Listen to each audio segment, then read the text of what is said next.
Lieutenant governor Manoj Sinha ने आज कहा कि दहशतगर्द नेटवर्क को जड़ से उखाड़ फेंकने के लिए पुलिस और फौज की जामे कोशिशें जारी है।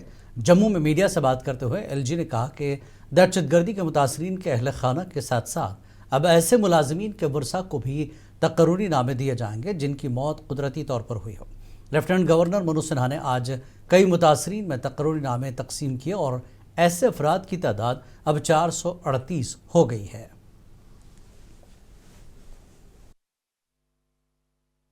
और इनकी पीड़ा आप सुनी भी है और मुझे लगता है कि उसको लोगों तक पहुंचाने का काम भी आपने किया है। जम्मू कश्मीर प्रशासन ने शुरुआत करी है और अब तक आज को लेकर के 438 लोगों को नियुक्ति पत्र दिए जा चुके हैं। सभी डीसी और एसएसपी को ये निर्देश हैं कि अपने अपने जिले में इस तरह के जितने भी मामले हैं उनको शीघ्रातिशीघ्र संस्तुत करके जीएडी को भेजें।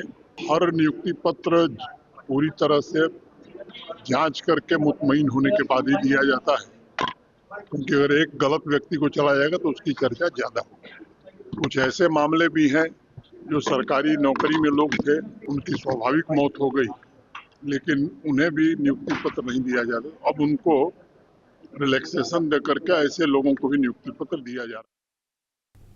एनआईए की टीमों ने आज दिल्ली के लाल किला धमाका केस के सिलसिले में कश्मीर के मुख्तलिफ इलाकों में छापेमारी की। जिला कुपवाड़ा के हंदवाड़ा इलाके में कार्रवाई अंजाम दी गई, जहां एक कारोबारी शख्स के घर पर छापा मारा गया। इस दौरान तकरीबन 2 घंटे तक सर्च ऑपरेशन जारी रहा। सर्च ऑपरेशन के दौरान मुतल्लिका मकान से कई अहम दस्तावेजात और इलेक्ट्रॉनिक आलात जब्त किए गए। हुकाम के मुताबिक ये कार्रवाई केस से जुड़े अफराद का सुराग लगाने और शवाहिद इकट्ठा करने के लिए की गई है।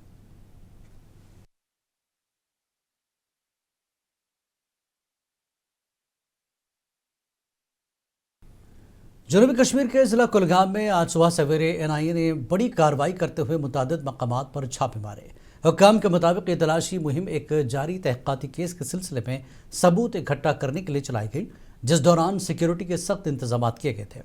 फिलवक्त किसी की गिरफ्तारी या बरामदगी की इतला मौसूल नहीं हुई और कार्रवाई से मुताल्लिक मज़ीद तफसीलात का इंतजार है।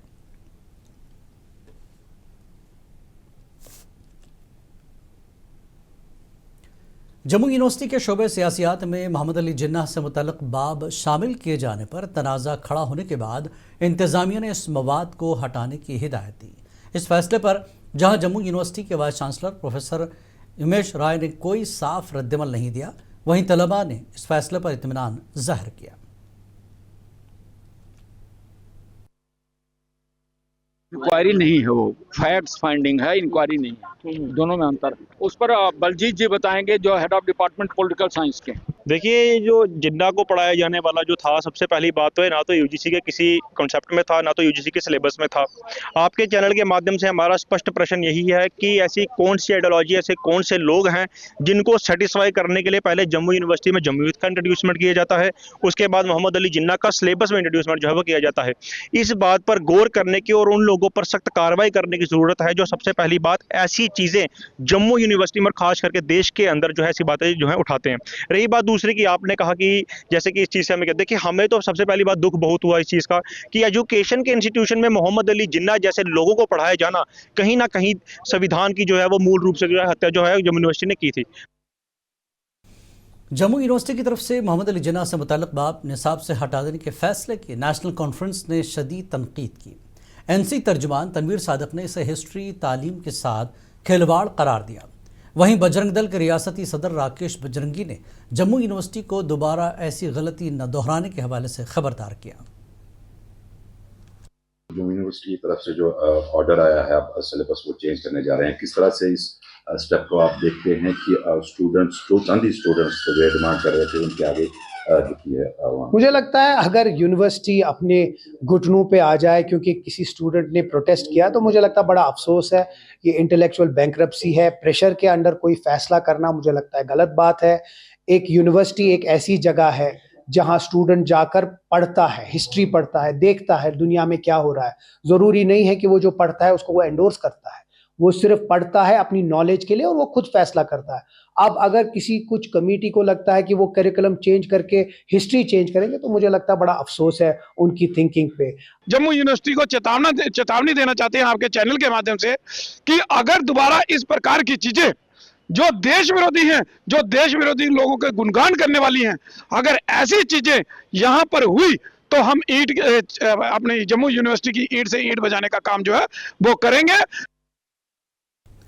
नायब वज़ीर-ए-आला सुरेंद्र चौधरी और एनसी सदर doctor Farooq Abdullah firing case में एक अहम पेशरफ्त के तहत जम्मू की एक अदालत ने मुलजिम कमल सिंह जम्वाल को 6 अप्रैल तक जुडिशल रिमांड भेज दिया है। पुलिस ने मुलजिम को सख्त सिक्योरिटी में अदालत में पेश किया और तफ्तीश मुकम्मल करने के लिए मजीद वक्त की इस्तदा की। अदालत ने दलाइल सुनने के बाद मुलजिम को अदालती तहवील में देने का हुक्म जारी किया।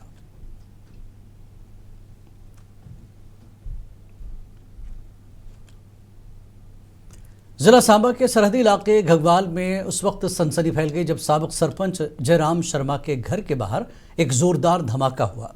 यह वाक़या रात तकरीबन 1 बजे पेश आया, जिसके नतीजे में मकान का लोहे का गेट और दीवार को शदीद नुकसान पहुंचा।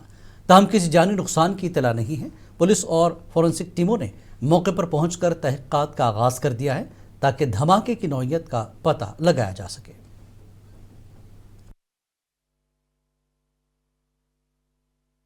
रात को करीबन 1:07 का वाक़या है जब इन्होंने पुलिस को इन्फॉर्म किया कि इनके घर के सामने गेट है और गेट पे एक एक्सप्लोजन हुआ है। तो पुलिस को जैसे ही इसकी इन्फॉर्मेशन मिली, पुलिस स्पॉट पे पहुंची। पुलिस ने मैटर की कॉग्निजेंस ली है और तफ्तीश चल रही है। जैसे ही जो भी तफ्तीश में आएगा आपको ब्रीफ कर दिया जाएगा। रात के 1:07 पे बहुत भारी विस्फोट हुआ। बड़ी आवाज़ आई कि जो हमारे पड़ोसियों के घर के शीशे वो भी टूट गए हैं। एक तो ये मेरे बड़े बेटे का, ये देख लिया आपने, ये सामने टूटा हुआ है। वो सामने मेरा पड़ोसी है, उसके शीशे टूटे हुए हैं। और जो बम की कतरें हैं वो भी यहाँ मेरे आंगन में, मेरे बरांडे में गिरी हुई थी, जो पुलिस वाले एकत्र करके ले गए हैं। रात के 1:07 का वाक़या। डिविजनल कमिश्नर कश्मीर अंशुल गर्ग ने आज कहा कि वादी कश्मीर में पेट्रोल और एलपीजी का 2 हफ्तों का स्टॉक मौजूद है और लोगों को परेशान होने की कोई ज़रूरत नहीं है। श्रीनगर में मीडिया से बात करते हुए डिविजनल कमिश्नर ने लोगों से इस्तदा की कि वो अफवाहों पर कान न धरें और सिर्फ इंतजामिया की तरफ से जारी करदा मालूमात पर यकीन करें। उन्होंने ईरान में फंसे कश्मीरी तलबा की बहिफाजत वापसी के लिए हुकूमत की मुसलसल कोशिशों और अहल खाना के साथ करीबी राब्ते की यकीन दहानी भी कराई है कि जो डोमेस्टिक एलपीजी सप्लाई है वो बिल्कुल यूनिफॉर्म हमारी चल रही है। हमारे पास जो स्टॉक पोजीशन तकरीबन 2 हफ्ते की रहती है वो बरकरार रहती है। और जो ऑयल मार्केटिंग कंपनीज हैं उसको भी जो है डिस्ट्रिक्ट लेवल कमिटीज जो और डीसी साहिबान मॉनिटर कर रहे हैं ताकि एलपीजी की जो डोमेस्टिक सप्लाई है उसके अंदर लोगों को किसी प्रकार की मुश्किल का ना सामना करना पड़े। इसी तरीके से एचएसडी और एमएस या पेट्रोल या डीजल की सप्लाईज को भी रेगुलरली मॉनिटर किया जाता है, डिवीजन लेवल पर भी और डिस्ट्रिक्ट लेवल पर भी। और उसके लिए हमारे डिस्ट्रिक्ट कंट्रोल रूम्स और डिविजनल कंट्रोल रूम भी कंटिन्यूसली फॉलो अप कर रहा है। अगर कोई ऐसी कंप्लेंट्स होर्डिंग, ब्लैक मार्केटिंग या ओवर प्राइसिंग की आती है तो मेरी आप लोगों के जरिए यही सभी लोगों से अपील रहेगी कि इस मुद्दे को लेकर के सिर्फ और सिर्फ गवर्नमेंट जो इंफॉर्मेशन डिसेमिनेशन है उसी पर रिलाई करें, ऑफिशियल इंफॉर्मेशन। त्राल के जारी बदारवार इलाके में इरकान की बीमारी फैल गई है जिसने 30 से ज़ायद बच्चों को मुतासर किया। मकामी लोगों के मुताबिक इस बीमारी के बायस इलाके में खौफ हरास का माहौल पैदा हो गया। लोगों ने मुतल्लिका महकमे सेहत से मुतालबा किया कि वो फौरी तौर पर इलाके का दौरा करके सूरत हाल का जायज़ा लें और ज़रूरी इक़दाम करें ताकि बीमारी को मज़ीद फैलने से रोका जा सके।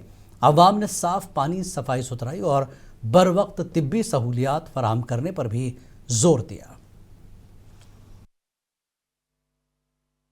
यहाँ पे एक जॉइंटिस एक बीमारी निकली है जिसकी वजह से यहाँ पे छोटे बच्चों को प्रॉब्लम हो गई है, जिनसे उल्टियाँ शुरू हो गई हैं। और अब हम एडमिनिस्ट्रेशन से गुजारिश करते हैं कि यहाँ पर आएँ और चेकअप हो इनका, और इसकी वजह से यहाँ पे पानी की भी चेकिंग हो जाए। तो हम गुजारिश करते हैं कि आपकी वसादत से कि यहाँ पे कोई आए तो यहाँ पे चेकअप हो, जहाँ से कम 30-40 बच्चे हैं सर जिनको मतलब ये निकला है। हमने अभी काउंटिंग ऊपर से की है, अगर आप आकर देखेंगे, चेकिंग होगी तो फिर पता चलेगा। हिंदुस्तान में ईरान के सफारत खाने ने वादी कश्मीर के अवाम का उनकी तरफ से माली इमदाद जमा करने पर शुक्रिया अदा किया।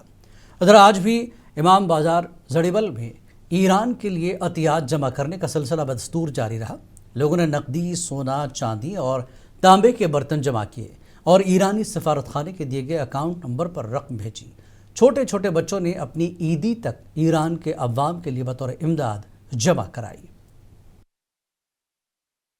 ईरान क्राइसिस खत्म होते नहीं दिखाई दे रही है, लेकिन एक जो पॉजिटिव उसमें दिखाई दे रहा है कि यहाँ से अच्छा खासा सपोर्ट जा रहा है। चाहे बड़गाम की बात करें, जड़ीबल की बात करें, अच्छा खासा डोनेशन यहाँ पे। मैं एक चीज आपको बताऊंगा कि पूरे कश्मीर से, length and breadth of Kashmir, जहां से हमें इंफॉर्मेशन आ रही है, हर किसी जगह से लोग कंट्रीब्यूट कर रहे हैं।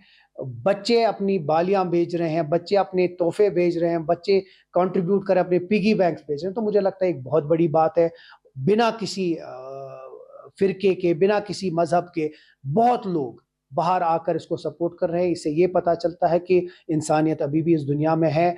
मैंने यहाँ पे डोनेट किया है, कुछ जो मैं कर पाया वो मैंने डोनेट किया है। यहाँ पे बहुत सारे लोग डोनेट करे। यहाँ पे इन छोटे छोटे चीज़ों से कुछ मदद होगी ईरान के लिए, उन मजलूम